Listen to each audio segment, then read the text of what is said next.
Hello, loves. This is the New Orleans Hair Witch.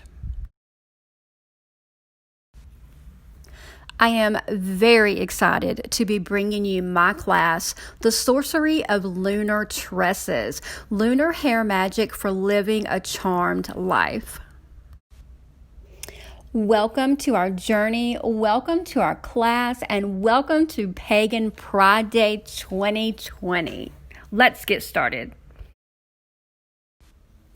This class is going to give you an introduction of using the moon cycles, which humans have been doing for centuries. These are century-old traditions, cultures all over the world, using moon cycles for planting and harvesting, and yes, for beauty and for magic.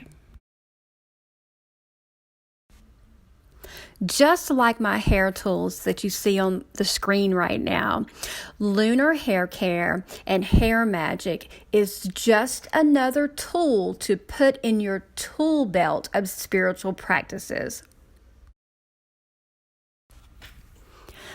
Okay, loves, so let's dive in. We are going to learn only two. So we're going to keep things really simple.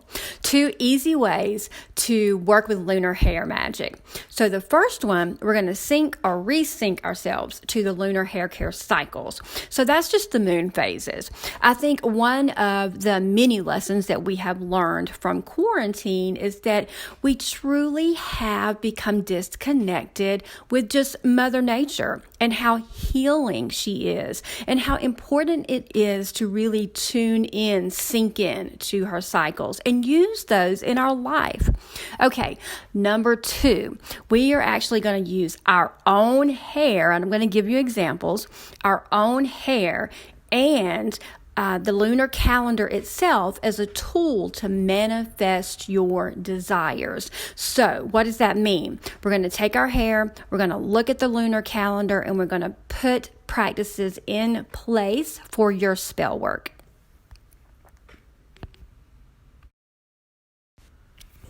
All right, loves, I am all about taking things to the next level.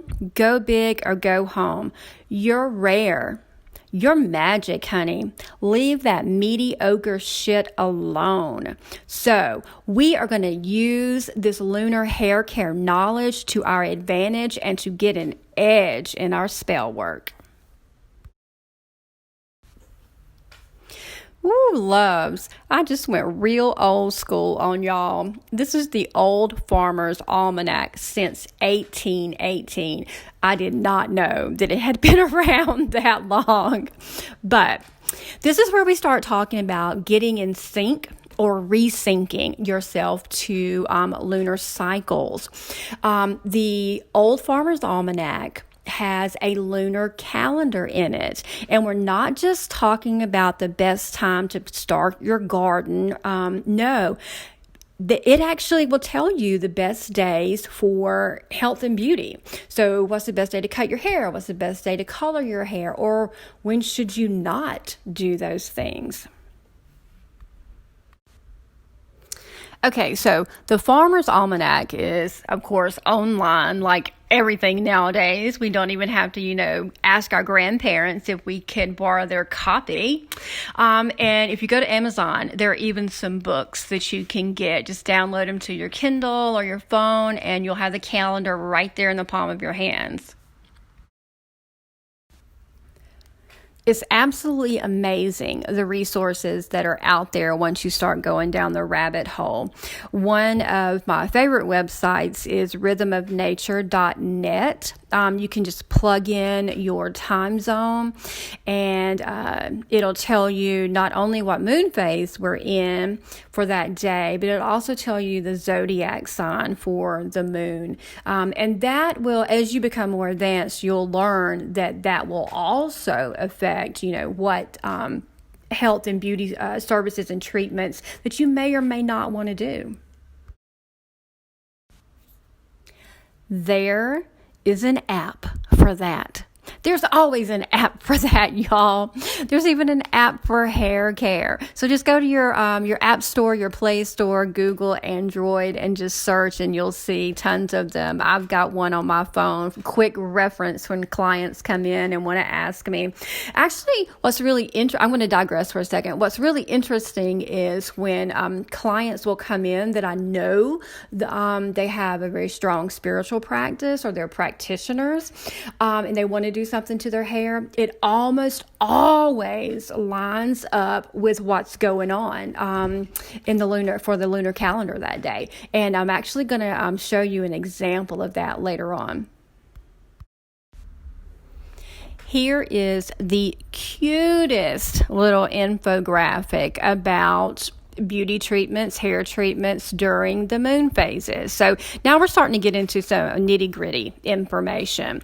So for example, if we look at the waxing moon, you're going to have accelerated hair growth. So if you do want your hair to grow, then getting it cut between the new and the full moon, that waxing moon is going to be better for you.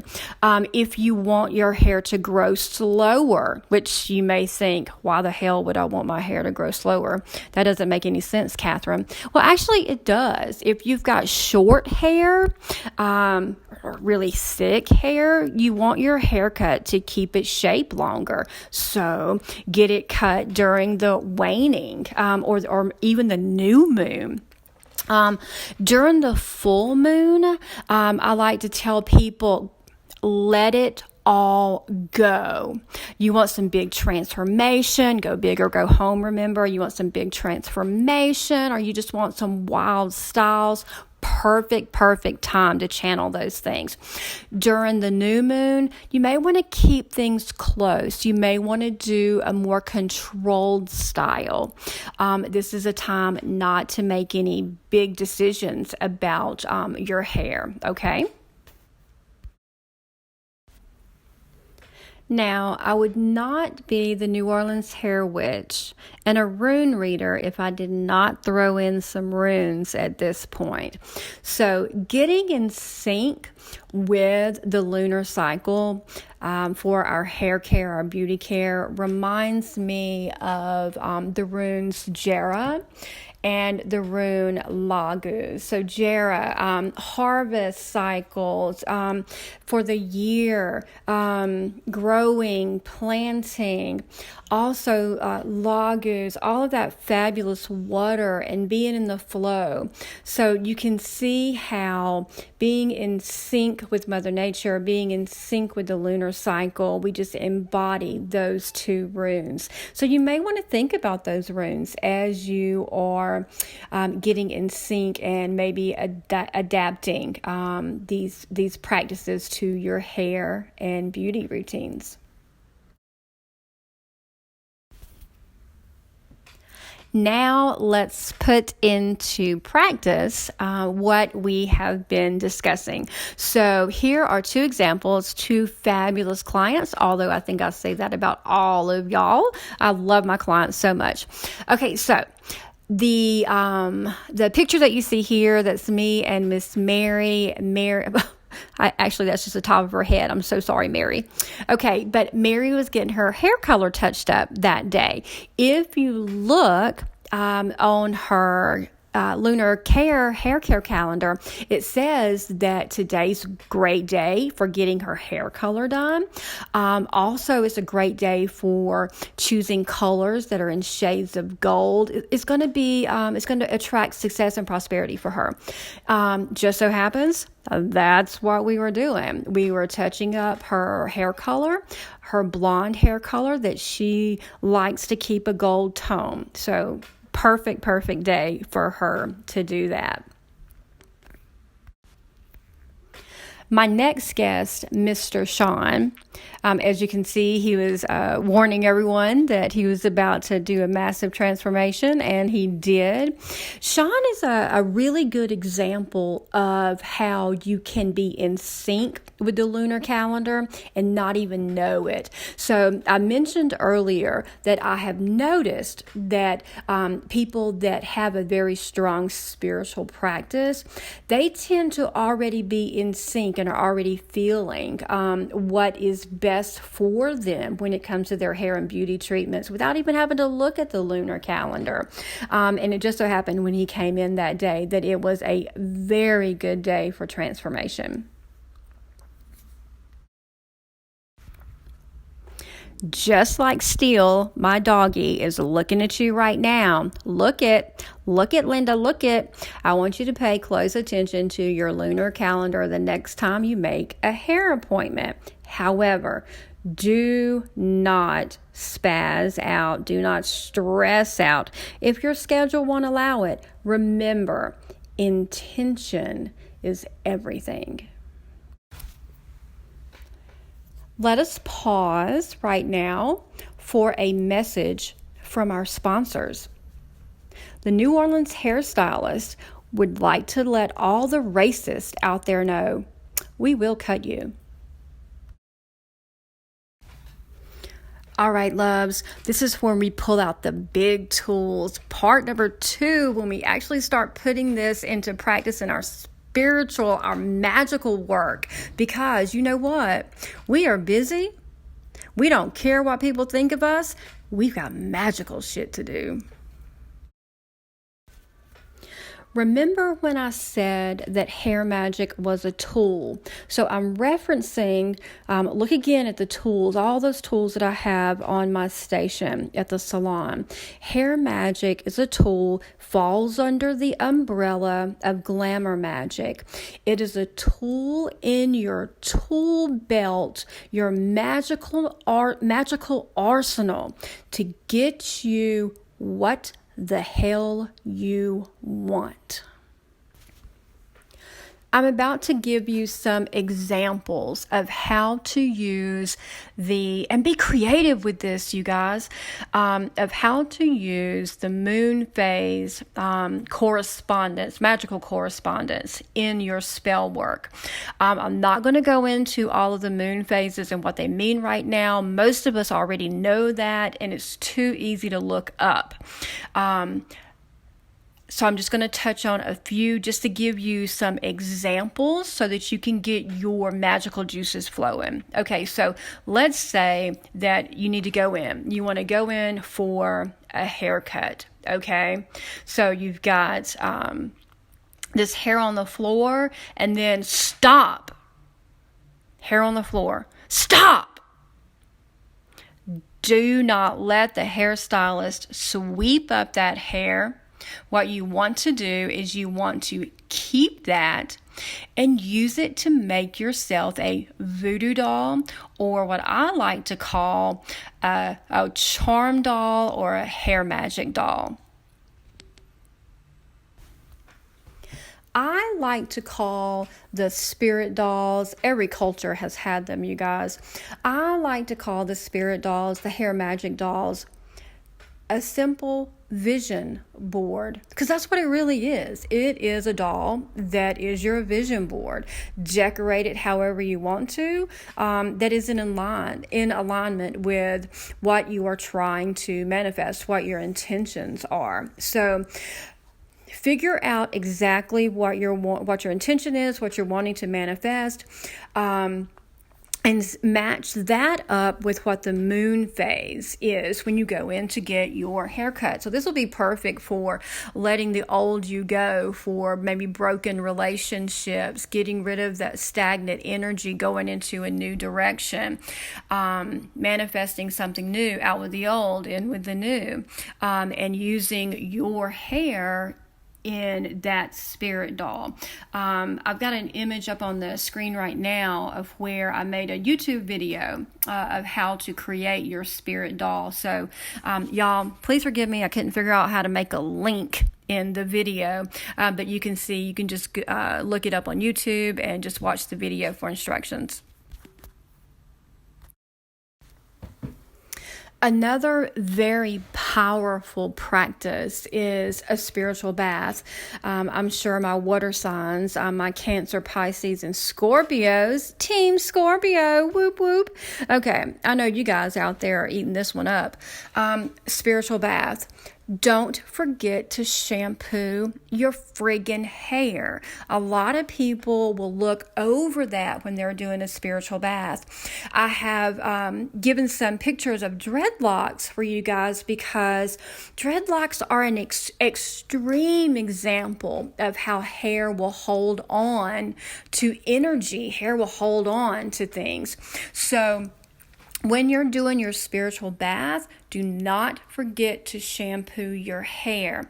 Also, it's very, very important what you shampoo it with. Please, let's try not to use crap products. We are going for very powerful, magical workings, intention here. So let's use natural products for this. Let's also line up the scent, the essential oil, the herbs of those products with what your intention is. So let's say that you're taking a spiritual bath because you needing healing. Okay. You're having anxiety and stress. Can we say quarantine and COVID-19? Whew, baby Jesus. Okay. So with my spiritual bath and for shampooing my hair, I'm going to reach for my lavender shampoo bar. I do have that in the shop if anybody is interested in it. So I'm going to reach for that lavender. Very basic, I know, but very, very powerful. So that is another example of hair magic as a tool.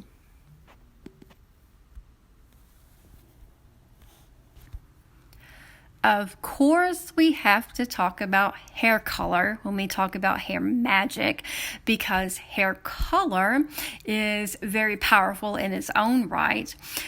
So just like the moon phases, I'm not about to go through all the color correspondences. It is too easy to look that up as well. So you can look up the regular color, the magical color correspondences, or you could even go with the colors of the chakras if you want to. But think about what you're wanting to manifest, what your intention is when you're choosing your hair color. You can do temporary, you could even put in some colored extensions, or you can do permanent hair color. I noticed a lot of my Leos, they like to do my gold tones, all those fabulous gold blondes and some coppers, maybe even some reds. I know when clients are maybe feeling very royal and maybe very in touch with their third eye and their crown chakra, they may choose some type of purple. Also, if someone is going through maybe a dark night of the soul and they're working with a dark goddess and they're working through some shadow work, then I noticed that darker colors, maybe a dark brown, maybe even a black, would be a good color choice for you for that time. So think about hair color too when you're working your magical intentions. Before I wrap things up, I do need to touch on one more thing. The importance of protection, the importance of standing your sacred ground. Not everything is love and light, y'all. Not everything is love and light. Sometimes you gotta be a badass, okay? So sometimes you got to pull out that psychic self-defense and that protection. We've got a picture of me here of a hairstyle that I wore one day, and a lot is going on in this picture.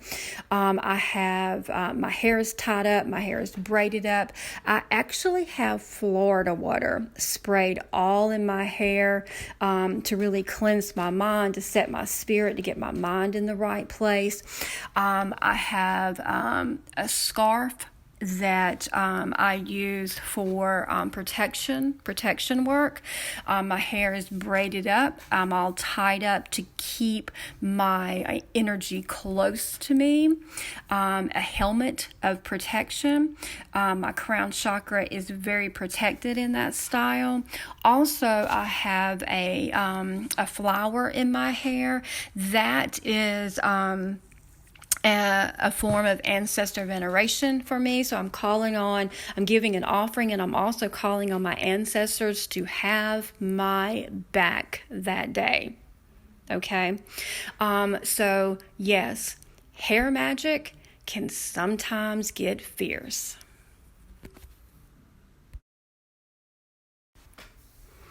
Okay, loves, so that is it for the Sorcery of the Lunar Tresses class. If you have any questions whatsoever, please feel free. Reach out to me, New Orleans Hair Witch, Facebook, Instagram, New Orleans Hair Witch at gmail.com. Most of you all have my direct phone number anyway. So yeah, reach out if you have any questions whatsoever. I love technical questions. I'm such a hair geek, and any spiritual questions, also any runes. I like to incorporate that in the hair workings as well. Okay, so I've got to say it. Peace, love, hair magic, and for the foolishness in your life, just a little bit of cemetery dirt.